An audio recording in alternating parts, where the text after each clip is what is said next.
कि ऐ मूसा, क्या आपसे बड़ा कोई आलिम है? मूसा अलैहिस्सलाम ने कहा नहीं, मुझसे बड़ा कोई आलिम नहीं। इस वक्त दुनिया में सबसे बड़ा आलिम मैं हूं। और हकीकत में मूसा अलैहिस्सलाम सबसे बड़े आलिम थे, मगर अल्लाह ताला को मूसा की ये बात पसंद नहीं है। ये आलिम की शान नहीं है कि सबसे बड़ा अपने आप को समझे। मूसा अलैहिस्सलाम का ये जुमला अल्लाह को पसंद नहीं आया। अल्लाह ने कहा, ऐ मूसा, हमारा एक बंदा है, उसके पास तुम जाओ, उसके पास वो इल्म है जो तुम्हारे पास नहीं। मूसा अलैहिस्सलाम ने कहा, अच्छा, उसके पास वो इल्म है जो मेरे पास नहीं?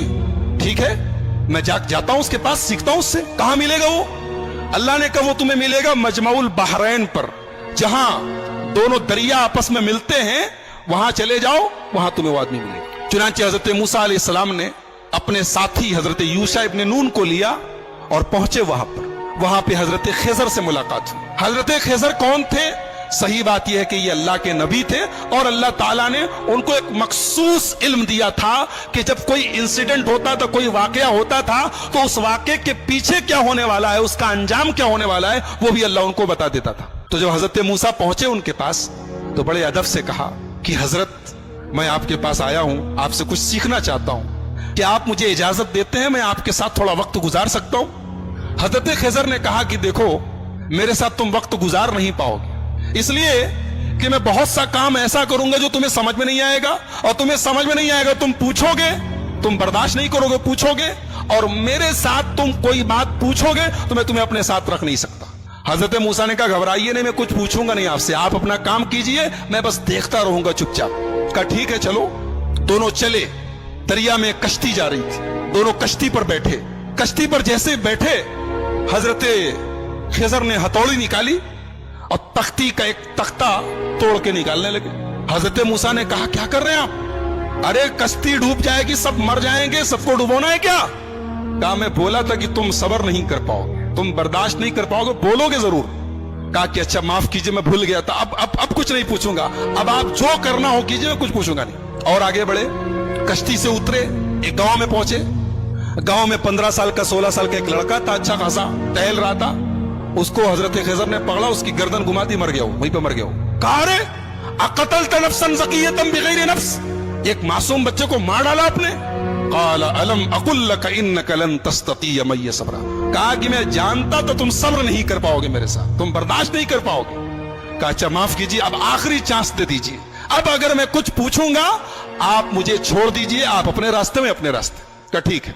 आगे पहुंचे, एक गांव में गए, एक बस्ती में गए, दोनों भूखे प्यासे थे। जब बस्ती में पहुंचे तो वो बस्ती जो थी वो कंजूसों की, बखीलों की बस्ती थी। ये दोनों पहुंचे, बोले हमें भूख लगी है, कुछ खाने को मिलेगा क्या? तो बस्ती वालों ने कहा कि तुम्हारे बाप का माल है कि चले आए और हम तुम लोगों को खाने पीने को देंगे, चलो जाओ यहां से। भगा दिया उन लोगों ने। यानी एक नंबर के बखील और कंजूस थे, दोनों को एक आदमी खाना खिलाने को तैयार नहीं। दोनों बेचारे भूखे प्यासे थके हारे गांव के एक मकान की दीवार के पास बैठे थे। अचानक दीवार गिरने लगी, हजरत खिजर खड़े हुए और अल्लाह ने उनको एक मखसूद ताकत दी थी। दीवार गिर रही थी, उन्होंने खड़े होकर दीवार को सीधा कर दिया। हालांकि वो अकेले एक आदमी के बस की चीज नहीं थी, लेकिन अल्लाह ने उनको पावर दिया था, उन्होंने खड़े होकर दीवार ठीक कर दी। मूसा अलैहिस्सलाम जलाली पैगंबर थे, पहले ही गुस्से में थे, उन लोगों ने खाना और पानी तक नहीं पूछा था, मेहमान नवाजी नहीं की थी। कहा कि आप बड़े खैरखा बनते हैं, बड़े दरिया दिल बनते हैं, उन लोगों ने पानी तक नहीं पूछा और आप चले, उनकी दीवार गिर रही थी, आपको ठीक करने की क्या जरूरत थी? आप पहले पैसा ले लेते, कुछ मुआवजा तय कर लेते। क़ाल हाज़ा फ़िराक़ु बैनी व बैनिक, कहा कि ऐ मूसा, अब यहां से आप अपने रास्ते में अपने रास्ते। आपने कहा तो मैं बोलूंगा नहीं और आप हर जगह बोल दिए। अब मैं बताता हूं कि वो तीनों काम मैंने क्यों किया था। हम लोग जिस कश्ती में जा रहे थे, वो कश्ती कुछ गरीबों की कश्ती थी, कुछ गरीब लोग थे, वो बेचारे कश्ती पर चलाते थे, वही उनकी इनकम का जरिया थी। आगे एक जालिम बादशाह था, वो जालिम बादशाह जब कोई कश्ती देखता था, अगर कश्ती सही सलामत होती थी तो कश्ती को लूट लेता था, और अगर कश्ती दूर से ही ऐबदार नजर आती थी तो छोड़ देता था। मैंने तख्ता निकाल दिया ताकि वो जालिम बादशाह कश्ती को लूटे ना। और जो लड़का था जिसको मैंने गर्दन पकड़ के मार दिया था, उस लड़के के माँ बाप बहुत नेक थे, मोमिन थे, ईमान वाले थे, और वो लड़का आगे चल के अपने बाप का नाफरमान, अपनी माँ का नाफरमान और काफिर होने वाला था। तो मैंने अल्लाह के हुक्म से उसको खत्म कर दिया, और अल्लाह उस बच्चे के बदले उनको एक नेक बच्चा देगा जो उनकी आगे चल के ईमान वाला बनेगा और उनकी खिदमत करेगा। और जो दीवार मैंने ठीक कर दी थी, वो दरअसल जिस मकान की दीवार थी वो मकान 2 यतीम बच्चों का था। उनका बाप जब मरने लगा तो उसने अपनी सारी जमा पूंजी, बच्चे छोटे छोटे थे, सारी जमा पूंजी अपने मकान की एक दीवार के नीचे दफन कर दिया। और वो बच्चे बेचारे अभी छोटे छोटे थे, यतीम बच्चे थे।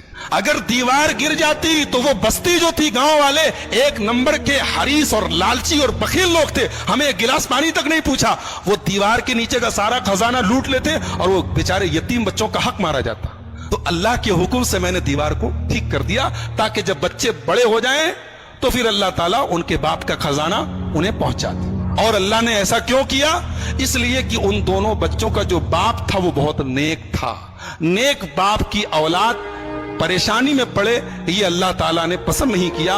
अगर बाप नेक है तो औलाद की अल्लाह मदद करता है। एक नुक्ता यह मिला कि अगर आदमी नेक हो तो उसके मरने के बाद भी उसकी औलाद को फायदा पहुंचता है, ये इस आयत से पता चला। बहरहाल ये हजरत खिजर का वाकया था, हजरत मूसा का वाकया कुरान करीम के 15वें पारे के लास्ट में और 16वें के शुरू में ये वाकया बयान किया गया। मूसा अलैहिस्सलाम की जो कौम थी, अल्लाह ने बहुत इनाम उनके ऊपर किया। इनके ऊपर आसमान से खाना उतरता था, इनको भूख लगती थी, खाना उतरता, मन्नो सलवा। पानी की जरूरत पड़ी, मूसा अलैहिस्सलाम ने लाठी को जमीन पे मारा, जमीन से चश्मा बहने लगा। इनको धूप बहुत तेज लगी, आसमान में बादल का साया आ गया। लेकिन जितनी अल्लाह ने इनको सहूलत दी, आराम दिया, उतनी ही ये कौम नाफरमान हो गई। जब फलस्तीन करीब आ गया तो मूसा अलैहिस्सलाम ने अपने साथियों से कहा, बनी इसराइल से, कि चलो हम फलस्तीन में चलें और वहां पे एक जालिम लोगों की हुकूमत है, अमालेका की हुकूमत है, हम उनसे जिहाद करें, उनसे लड़ें। तो मूसा अलैहिस्सलाम के साथियों ने कहा, अरे वो लोग बहुत पावरफुल लोग हैं, हम लोग उनसे लड़ नहीं सकते, उनसे लड़ने की ताकत हमारे अंदर नहीं है, आप जाइए, आपका रब जाए। इज़हब अंत व रब्बुका फकातिला, ऐ मूसा तुम जाओ, तुम्हारा रब जाए और दोनों जाके लड़ाई करो, हम लड़ने वाले नहीं। ये हाल था बनी इसराइल का। ऐसे ही नहीं हम लोग सूरह फातिहा में पढ़ते, गैरिल मग़ज़ूबि अलैहिम वलद्दालिन, ऐ अल्लाह उनके रास्ते पर नहीं चलाना जिनके ऊपर तेरा गजब उतरा। अल्लाह ने इसको जितना नवाजा था, इस कौम ने उतनी ही नाफरमानी और उतनी ही बदकारी की। सोचिए अल्लाह की कितनी बड़ी गुस्ताखी है, रसूल की कितनी बड़ी गुस्ताखी। कह रहे हैं मूसा तुम जाओ, तुम्हारा रब जाए, तुम लड़ो, हम नहीं लड़ेंगे। और दूसरी तरफ हमारे प्यारे नबी जनाब मोहम्मद रसूलुल्लाह सल्लल्लाहु अलैहि वसल्लम जब ग़ज़वा बद्र के मौके पर अपने सहाबा से मशवरा करते हैं, अपने सहाबा से मशवरा करते हैं और अपने अंसारी सहाबा से पूछते हैं कि तुम लोग क्या करोगे? तो अंसारी सहाबा कहते हैं, अल्लाह के नबी, हम कोई मूसा के साथी थोड़ी हैं जो कह दे कि आप जाइए, आप लड़िए, हम बैठे रहेंगे। आए अल्लाह के नबी, अगर आप समुंदर में उतरने कहेंगे, आपके सहाबा समुंदर में उतरने को तैयार है। इसीलिए हमारा ईमान है कि दुनिया में जितने नबी आए, जितने रसूल आए, सारे रसूलों में सबसे बेहतरीन सहाबा, सबसे बेहतरीन साथी अगर किसी को मिले तो हमारे प्यारे नबी मोहम्मद रसूलुल्लाह सल्लल्लाहु अलैहि वसल्लम को मिले। तो इन लोगों ने कहा कि मूसा आप जाइए, आपका रब लड़े, हम नहीं लड़ेंगे। अल्लाह ने सजा नाजिल की कि अब 40 साल तक तुम लोग फलस्तीन को फतह नहीं कर सकते, अब 40 साल तक इसी सहरा में तुम घूमते रहो, इसी में परेशान रहो। और उसी 40 साल के दौरान हजरत मूसा का इंतकाल हो गया। बाद में उनके जानशीन बने हजरत यूशा इब्ने नून और उनके दौर में फलस्तीन फतह हुआ और फलस्तीन पर फिर बनी इसराइल का कब्जा हुआ।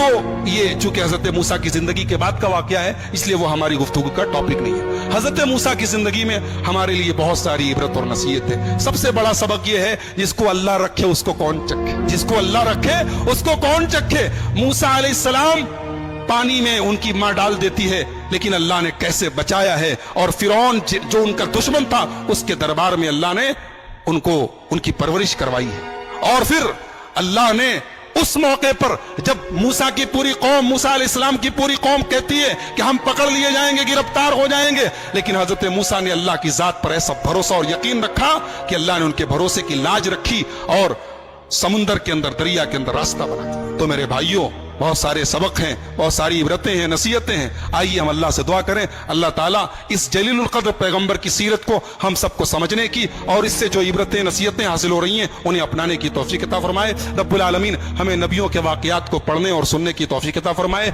रब्बुल आलमीन हमारी इस्लाह फरमाए। रब्बुल आलमीन आज के हमारे जमा होने को कबूल फरमाए। कहने और